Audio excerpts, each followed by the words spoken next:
that was supposed to be a Kelsey play initially, but looked like it was covered pretty well. No one wants to see that if you're Kansas City. কিছুদিন আগে এই ভিডিওটি দেখার পর কালো জাদুর রহস্যকে একটু ভেবে দেখার ইচ্ছা জাগ্রত হলো। আচ্ছা, আপনি কি জাদুবিদ্যা বিশ্বাস করেন? বিশ্বাস অবিশ্বাস আপনার ব্যাপার, কিন্তু এই জগৎ যে বেশ কালো রহস্যময়। প্রাচীন ভারতীয় জাদুবিদ্যার সবচেয়ে ভয়ঙ্কর 3টি ব্ল্যাক ম্যাজিকের মধ্যে এটি অন্যতম। কিন্তু বিশ্বাস করেন, বাকি 2টা আরও ভয়ঙ্কর। বিজ্ঞানের সমস্ত সমীকরণকে ফাঁকি দিয়ে হাজার হাজার বছর পুরনো এই রহস্যময় জাদুবিদ্যার সূত্রপাত কোথায়? বৈশ্বিক পরিমণ্ডলে এই ব্ল্যাক ম্যাজিকের ইতিহাস ও ব্ল্যাক ম্যাজিক দ্বারা কি সম্ভব, অথবা আজও সম্ভব কিনা, এই সব মিলেই আজকের এই video dark side of black magic.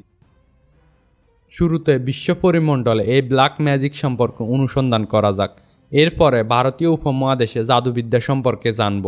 বর্তমান বিজ্ঞানময় বিশ্বে জাদুবিদ্যাকে হাসির পাত্র মনে করা খুব একটা ভুল না, কিন্তু এরিং মাফি হিচককের লেখা বই the witches book of self care অনুসারে বিজ্ঞানের দাঁত ধারণা বলেই এর নাম ম্যাজিক।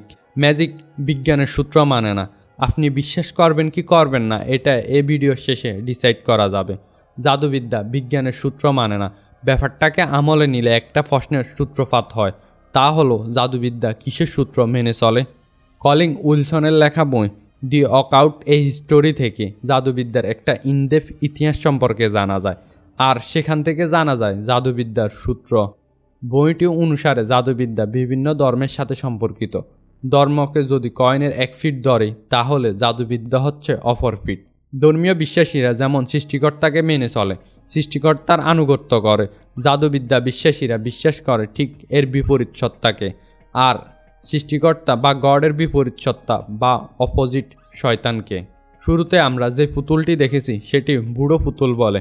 এটি বেশিরভাগ সাউথ আফ্রিকা ও মেক্সিকোতে ব্যবহৃত হয়। আফ্রিকার বুড়ো মার্কেটে জাদুবিদ্যার কাজে ব্যবহৃত হয় পাখির পালক, কুকুরের মাথার ঠুলি, ঘোড়ার মাথা, কবুতর, হায়না, পশুর চামড়া ও মানুষের চুলও পাওয়া যায় এই মার্কেটে। শুধু যে সাউথ আফ্রিকাতে এমন মার্কেট রয়েছে এমনটা নয়, মেক্সিকোতেও রয়েছে। মেক্সিকোর সানরা উইসেস মার্কেট ব্ল্যাক ম্যাজিকের সরঞ্জাম দিব্যালোকে কিনতে পাওয়া যায়। এখন তাহলে প্রশ্ন জাগে, জাদুবিদ্যার সূত্রপাত ঘটালো কারা? ডাক ঐতিহাসিক যুগের কথা মনে নেই। ইসলাম ধর্মের মত অনুসারে কালো জাদুর প্রচলন শুরু হয় ব্যাবিলনে হারুত ও মারুত নামক 2 জন ফেরেশতার মাধ্যমে। তাদেরকে বিশেষ কারণে পৃথিবীর কিছু বিষয়ে নিরীক্ষার জন্য আল্লাহ তাআলা দুনিয়াতে পাঠিয়েছিলেন। ব্যাবিলন শহরে জাদুবিদ্যার খুব প্রচলন ছিল। দুষ্ট জাদুকররা নানাভাবে জাদুর মাধ্যমে মানুষকে হয়রানি করত। ওই ফেরেশতাদ্বয় পৃথিবীতে কিছুদিন থাকার পর তারা মানুষের মাঝে জাদুবিদ্যা শেখাতে শুরু করে এবং দুষ্ট জাদুর প্রচলন ঘটায়। যে জাদুর মাধ্যমে স্বামী স্ত্রীর মাঝে বিবাদ লাগাতো, তাদের ছাড়াছাড়িও হয়ে যেত। হযরত সুলাইমান আলাইহিসসালাম নিজস্ব জিনের মাধ্যমে ওই 2 জন ফেরেশতার সংবাদে অবগত হয়। তাদেরকে একটি অন্ধকার কূপে বন্দী করে এবং কিয়ামত পর্যন্ত তাদেরকে বন্দী রাখা হবে। ইসলাম ধর্মে যে কোনো ধরনের জাদুবিদ্যাকে নিষিদ্ধ করা হয়েছে এবং জাদুকরদের ব্যাপারে কঠোর শাস্তির কথা বলা হয়েছে। ব্যাবিলন ছাড়াও গ্রিকে জাদুবিদ্যার জন্য বিশেষ বর্ণমালা পর্যন্ত সৃষ্টি করেছিল। সেগুলো লেখা হতো পবিত্র কালি দিয়ে, আর লেখার সময় বারবার পাঠ করা হতো, কারণ ধারণা করা হতো এভাবে জাদুকররা অতি প্রাকৃতিক ক্ষমতার অধিকারী হতে পারবে। রোমানরাও ভবিষ্যৎ জানবার সকল উপায় উদ্ভাবন করার চেষ্টা করেছিল। রোমান জাদুকররা শুরু থেকে নারী বশীকরণের জন্য নানা রকম প্রসাধনী বিক্রি করত। এখানে একটা কথা না বললে নয়, বর্তমানে রূপচর্চার বহু ব্যবহৃত প্রসাধনী শুরুতে জাদুর কাজেই ব্যবহার করা হতো।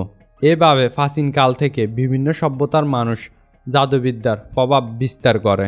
মধ্যযুগে এসে এটি দানবীয় রূপ ধারণ করে, আর জাদুবিদ্যার পরিবর্তে শয়তানবাদের চর্চা বেশিরভাগ দেশে পূর্ণতা পায়।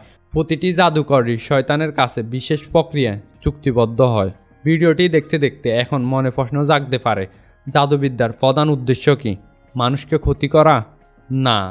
প্রাচীন মিশরীয়দের থেকে পাওয়া তথ্য মতে জাদুবিদ্যার উদ্ভাবন মানুষকে ক্ষতি করার জন্য তৈরি হয়নি, বরং মৃত্যুকে জয় করার জন্য হয়েছে। The Egypt book of the dead বইটি অনুসারে মানুষের মমিতে লাশের পুনরায় প্রাণ সঞ্চার করার সম্ভব অথবা মৃত্যুকে জয় করা সম্ভব কিনা এই কনসেপ্ট নিয়ে আলোচনা করা হয়েছে। এই নবজন্মের ধারণা আবার হিন্দু ধর্মেও রয়েছে।